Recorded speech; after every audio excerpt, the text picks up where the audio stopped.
大家好，我是芝麻开花。今天和大家分享一个冰糖肘子的做法。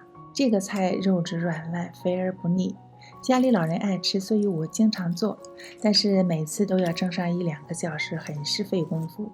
后来吃到朋友的慢炖锅版的红烧肘子，觉得味道真的是毫不逊色。今天咱们就不用蒸的，就用慢炖锅来做一个冰糖肘子。肘子入锅后不用看锅，设定个时间就不用管了，非常的省心。选新鲜的猪前肘，清洗干净，冷水下锅，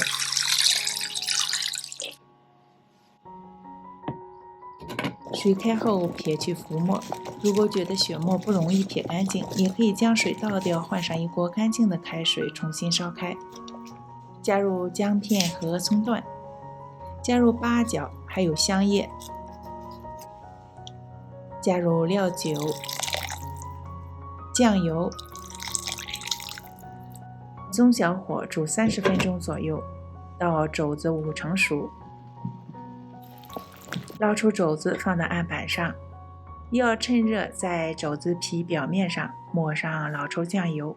做这一步主要是为了肘子的成品颜色更加的漂亮。每一个面都抹上酱油后，放到晾架上晾干。煮肉的水呢，咱们用滤网把它过滤干净再用。铁锅烧热后，加入食用油，将肘子放入锅内，要马上盖上锅盖，以免溅油。煎的时候要经常的翻动，以免肉皮粘锅糊底。经过这样多次不停的翻动，肘子的每个面都煎到金黄。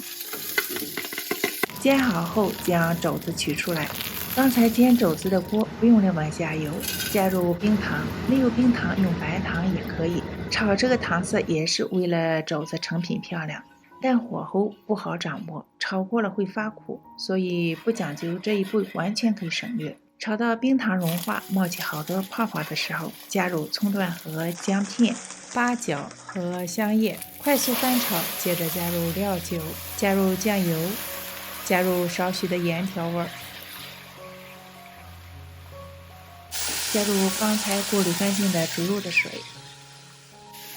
大火烧开待用。慢炖锅内底部铺上一层白菜，防止肘子皮在慢炖过程中粘到锅底。这个可以提前准备好，这样煎过的肘子煎好后就可以直接放到白菜上面，倒入刚煮开的肉汤。慢炖锅打到最大档，将水重新烧开，水烧开后就转到慢档，炖4个小时左右。4个小时后，肘子已经非常酥烂了，小心的将肘子取出来放入盘内。慢炖锅内的汤汁要避去香料和白菜不用，将汤汁转到炒锅中，用大火烧开，慢慢的收汁。收汁的过程中要不停的把表面上的油脂和泡沫撇掉，一直收到汤汁变稠、颜色红亮的时候，将汤汁浇到肘子上面。这样一盘颜色红亮、软烂鲜香的冰糖肘子就做好了。肘子经过这好几个小时的慢火炖煮，已经炖到皮酥肉烂，可以很轻松的把骨头去掉。加了冰糖的肘子味道是偏甜的，大家根据个人的口味来调整冰糖的用量。这道菜颜色红亮，肥而不腻，连小朋友都喜欢吃，招待客人也是一个很受欢迎的硬菜了。朋友们喜欢的话，不但要自己做起来，也要点赞转发这个视频，分享给更多的朋友。谢谢大家的支持和观看，咱们下期再见。